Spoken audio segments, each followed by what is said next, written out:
Hello guys, welcome back to my YouTube channel Shivam Rax. तो एक और यूज़फुल वीडियो और नॉलेजेबल वीडियो लेकर आ गए हैं आपके सामने। तो आज की जो वोकेबुलरी है वो कोरोना बेस्ड पर है। जो कोरोना के टाइम पर न्यू न्यू वर्ड आए थे, कुछ आप जानते भी होंगे, कुछ का मीनिंग आपको पता भी नहीं होगा, लेकिन आप बोलते होंगे।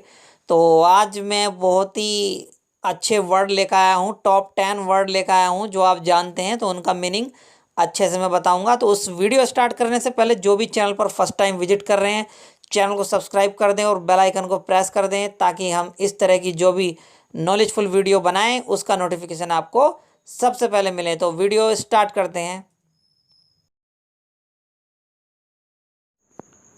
तो गाइस, फर्स्ट नंबर का जो वर्ड है क्वारंटाइन, इसका मीनिंग जान लो पहले। It is a place of isolation in which people have to stay away from other people. Meaning ये हुआ इसका कि ये एक ऐसा स्थान होता है जहाँ पीपल को जो इफ़ेक्टेड होता है कोरोना वायरस से उसे रख दिया जाता है। ठीक है। तो गवर्नमेंट करती है, मान लो किसी के अंदर कोरोना वायरस के सिस्टम है, तो उसे गवर्नमेंट क्या करती है, क्वारंटीन कर देती है। वर्ड सुना होगा आपने। ठीक है। इसका मतलब एक ऐसा स्थान जहाँ व्यक्ति को अकेला रख दिया जाता है कुछ दिनों के लिए, 14-15 दिनों के लिए।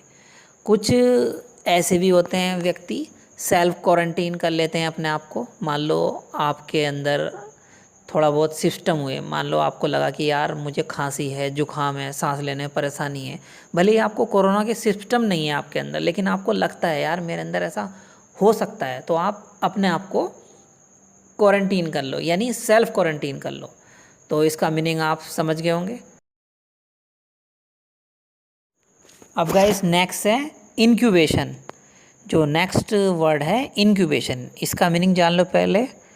It is such a place in which the length of a time between when an infection begins and when there are apparent sign of the disease.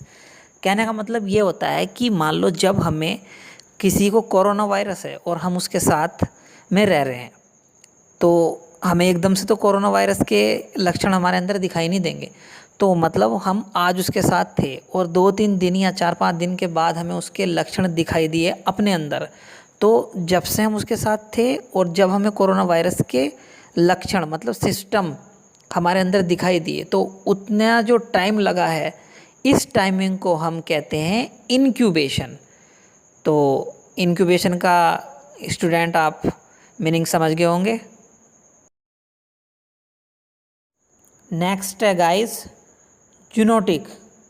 Zoonotic का मीनिंग क्या होता है कि कोविड-19 is a zoonotic disease which meant it exists in animal but can also infect human.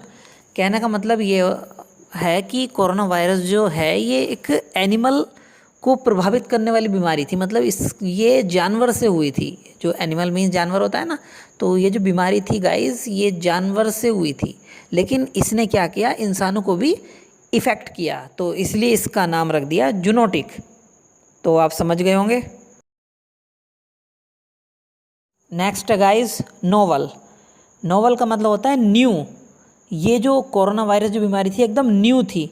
तो कहीं कहीं आपने सुना भी होगा नोवल कोरोना वायरस, तो बिल्कुल न्यू थी, जो आज से पहले कभी फाउंड ना की गई हो, उसके लिए आता है नोवल। तो ये वर्ल्ड तभी एग्जिट में आया था जब कोरोना वायरस यहाँ पर आया था इंडिया में, तो तभी से ये वर्ल्ड रोशनी में आया था। Next guys lockdown. लॉकडाउन का तो मीनिंग सबको पता ही होगा, फिर भी एक बार बता देते हैं। It is such a period in which people are not allowed to leave their home due to danger disease. जब एक ख़तरनाक जो डिसीज़ होती है, बीमारी हो जाती है कंट्री में, ये तो वर्ल्ड वाइड कंट्री में थी, ठीक है, तो जो गवर्नमेंट होती है उसे लॉकडाउन लगाना पड़ता है, ताकि जो लोग हैं वो अपने घरों में रहें और सुरक्षित रहें। तो लॉकडाउन का मतलब यही होता है कि पीपल घर में रहें और सुरक्षित रहें, ताकि जो बाहर डिसीज़ फैली हुई है उसे मतलब उससे दूर रहें, उससे सुरक्षित रहें। नेक्स्ट गाइस एक्वेट। एक्वेट डिसीज़ आपने सुना होगा।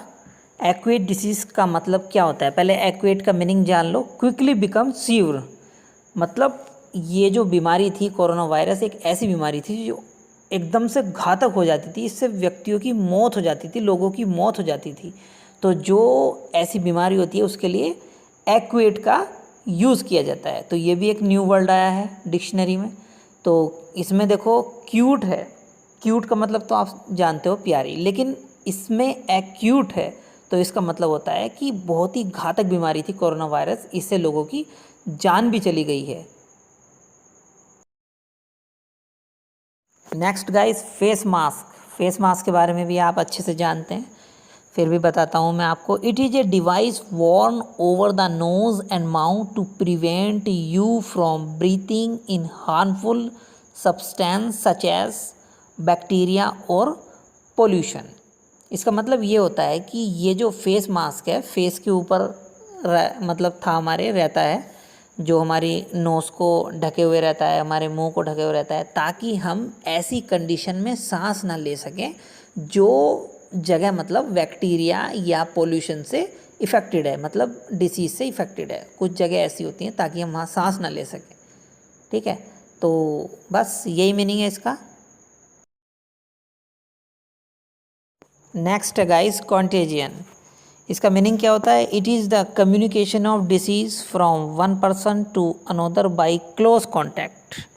मीनिंग ये होता है इसका कि ये एक ऐसी बीमारी थी कोरोना वायरस जो छूने से फैली थी। मान लो एक दूसरे को हमने टच किया, ठीक है, मान लो हमने किसी चीज़ को छुआ, फिर किसी ने आके उसे छू दिया, उसे भी कोरोना हो गया, फिर किसी और ने आके उसे छू दिया, तो ये छूने से जो बीमारी फैलती है वो कॉन्टेजियन होता है गाइस। ठीक है,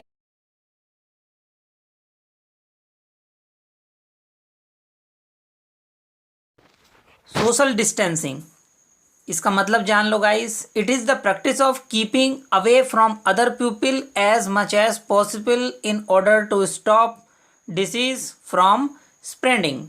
इसका मतलब ये होता है कि गाइस ये एक ऐसी कंडीशन थी जब कोरोना वायरस हमारे कंट्री में आ गया था, तो ऐसी कंडीशन हो गई थी कि हमें एक दूसरे से थोड़ी दूरी रखनी पड़ी, 1 फीट की या 2 फीट की। मान लो हम कुछ शॉप पर कुछ चीज़ लेने गए तो हमें एक दूरी पर खड़ा होना पड़ता था, तो ताकि वो इसलिए करना पड़ता था ताकि हम इस बीमारी को फैलने से रोका जा सके।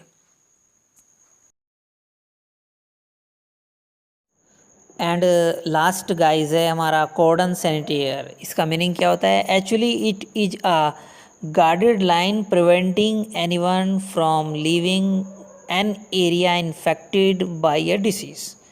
इसका मतलब गाइज ये होता है कि मान लो एक व्यक्ति को कोरोना वायरस है तो उसके लिए एक गाइडलाइन जारी की जाती है कि भाई आपको इस रेखा से पार नहीं जाना है। यदि आप इस रेखा से पार जाओगे तो आप दूसरों को इफ़ेक्टेड करोगे। तो ये एक गाइडलाइन थी लाइक दैट। जैसे लक्ष्मण जी ने सीता जो माता थी उनके लिए एक रेखा खींची थी ना, तो उस रेखा को अगर पार किया था सीता ने तो सीता के साथ क्या हुआ था, वैसी ही यहाँ एक गाइडलाइन जारी की गई थी। जो व्यक्ति कोरोना वायरस से पीड़ित थे, इफ़ेक्टेड थे, कि उन्हें इस सीमा के अंदर रहना है, उनकी लिमिट थी कुछ। तो इसी को ही कॉर्डन सैनिटेयर का नाम दिया गया। ये वर्ड उसी समय आया। तो आई होप कि आपको वीडियो अच्छा लगा होगा। अगर आपको वीडियो थोड़ा सा भी अच्छा लगा हो तो प्लीज़ यार एक लाइक कर दें और अपने दोस्तों के साथ शेयर करें अगर आपके लिए यूज़फुल है तो।